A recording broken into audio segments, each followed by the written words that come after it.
Welcome to word media. నేను వైష్ణవి.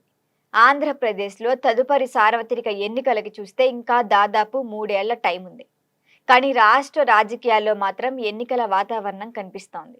కేంద్ర ప్రభుత్వం ప్రతిపాదిస్తున్న జమీలీ ఎన్నికల అమల్లోకి వచ్చినా వాటిని 2029లో నిర్వహించే అవకాశం ఉందని రాజకీయ వర్గాలు భావిస్తున్నాయి. అంటే అప్పటి వరకు ఎన్నికల హడావిడి ఉండాల్సిన అవసరం లేదు.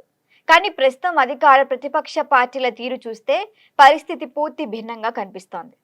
సాధారణంగా ఎన్నికలకు ఏడాది ముందు మాత్రమే రాజకీయ పార్టీలు ప్రజల్లోకి వెళ్లటం, ప్రత్యర్థులపై విమర్శల దాడి పెంచడం, సవాళ్లు విసురుకోవటం వంటి పరిణామాలు కనిపిస్తాయి. అయితే ఏపీలో మాత్రం ఎన్నికలకి చాలా సమయం ఉండగానే అధికార కూటమి ప్రతిపక్షాల మధ్య మాటల యుద్ధం రోజు రోజుకి ముదురుతోంది. రాజకీయ ఆరోపణలు, ప్రత్యారోపణలు, విమర్శలు, సభలు, కార్యక్రమాలతో రాష్ట్ర రాజకీయాలు వేడెక్కుతున్నాయి. ప్రస్తుతానికి అధికారంలో ఉన్న టీడీపీ, జనసేన, బీజేపీ కూటమి ఒకవైపు ప్రభుత్వ పనితీరును ప్రజల్లోకి తీసుకెళ్తూ ఉంటున్నాయి నిరంతరం. మరోవైపు ప్రతిపక్ష వైఎస్ఆర్ కాంగ్రెస్ పార్టీపై రాజకీయంగా పై చేయి సాధించేందుకు వ్యూహాలు అమలు చేస్తోంది. ముఖ్యమంత్రి చంద్రబాబు అభివృద్ధి, సంక్షేమ కార్యక్రమాలపైన ఎక్కువగా దృష్టి పెట్టారు. దీనివల్ల ప్రభుత్వ పనితీరును ప్రజలకు చేరవేయటంలో ఇప్పటికే సక్సెస్ అవుతున్నారు. మరిక వైఎస్ఆర్ పార్టీ కూడా ఎన్నికలకి ఇంకా టైం ఉన్నప్పటికీ రాజకీయంగా చురుగ్గా మారుతోంది. 2024 ఎన్నికల్లో ఎదురైన ఓటమి నుంచి త్వరగా కోలుకొని మళ్లీ ప్రజల్లోకి బలమైన ప్రత్యామ్నాయంగా నిలవాలనే లక్ష్యంతోనే ముందుకెళ్తోంది. ప్రభుత్వంపై విమర్శలు చేయటం, ప్రజా సమస్యలు ప్రస్తావించటం, కూటమి హామీల అమలుపై ప్రశ్నలు లేవనెత్తడం ద్వారా రాజకీయంగా బలం పెంచుకునే ప్రయత్నం చేస్తోంది. అయితే ఈ పరిణామాల వెనుక ఒక ప్రధాన కారణం ఉంది.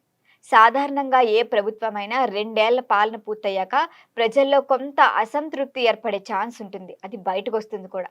కానీ ఈ పరిస్థితినే తమకి అనుకూలంగా మార్చుకోవాలని ప్రతిపక్షాలు చూస్తాయి. అదే సమయంలో ఆ అవకాశాన్ని ఇవ్వకుండా ముందుగానే ప్రజలతో అనుబంధాన్ని పెంచుకోవాలని, బలోపేతం చేద్దామని కూటమి కూడా ప్రయత్నాలు చేస్తోంది. అందుకే అధికార పార్టీల అభివృద్ధి కార్యక్రమాలు, పెట్టుబడులు, ఉపాధి అవకాశాలు, అమరావతి, పోలవరం వంటి కీలక ప్రాజెక్టులను వేగంగా ముందుకు తీసుకెళ్తూ రాజకీయ ఆధిక్యాన్ని కూడా కొనసాగిస్తున్నాయి. మరోవైపు వైసీపీ మాత్రం ప్రజా సమస్యలను ఎత్తుచూపుతూ ప్రభుత్వంపై ఒత్తిడి పెంచే వ్యూహాన్ని అనుసరిస్తోంది కానీ కొత్త టెక్నిక్స్ ఏం యూజ్ చేయట్లా. మరి రాష్ట్ర వ్యాప్తంగా నాయకుల పర్యటనలు, సమావేశాలు, కార్యక్రమాలు కూడా పెరిగాయి. అధికార పార్టీ నేతలు ప్రభుత్వ విజయాలను ప్రచారం చేసుకుంటున్నాయి. ప్రతిపక్ష నేతలు ప్రజల సమస్యలను ప్రస్తావిస్తూ ప్రభుత్వాన్ని నిలదీస్తున్నాయి. దీంతో గ్రామ స్థాయి నుంచి రాష్ట్ర స్థాయి వరకు వైసీపీ కూటమి మధ్య రాజకీయాలు వేడెక్కుతున్నాయి. అయితే వీటన్నిటిలో కూడా సోషల్ మీడియా కూడా చురుకైన పాత్ర పోషిస్తోంది. అధికార ప్రతిపక్ష పార్టీ నేతలు తమ అభిప్రాయాలను ఎప్పటికప్పుడు ప్రజలకు చేరవేస్తూ ప్రచారాన్ని ఇస్తున్నాయి. దీంతో ఎన్నికలు ఇంకా దూరంలో ఉన్నప్పటికీ రాజకీయ వాతావరణం మాత్రం ఎన్నికల సమయాన్ని తలపిస్తోంది.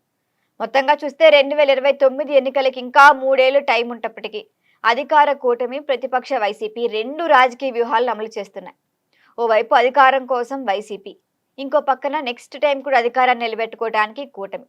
మరి మరోవైపు తిరిగి ప్రజాభిమానం సంపాదించి అధికారంలోకి వద్దామని వైసీపీ ప్రయత్నాలు చేస్తున్నాయి. ఈ పరిణామాలన్నీ ఏపీలో ఎన్నికలకు ఇంకా చాలా టైం ఉన్నప్పటికీ రాజకీయంగా మాత్రం హీట్ మొదలైందన్న అభిప్రాయం మాత్రం బలంగా వ్యక్తమవుతోంది. చూడాలి మరి 2029 ఎలక్షన్స్లో ఏం జరుగుతుందో అని.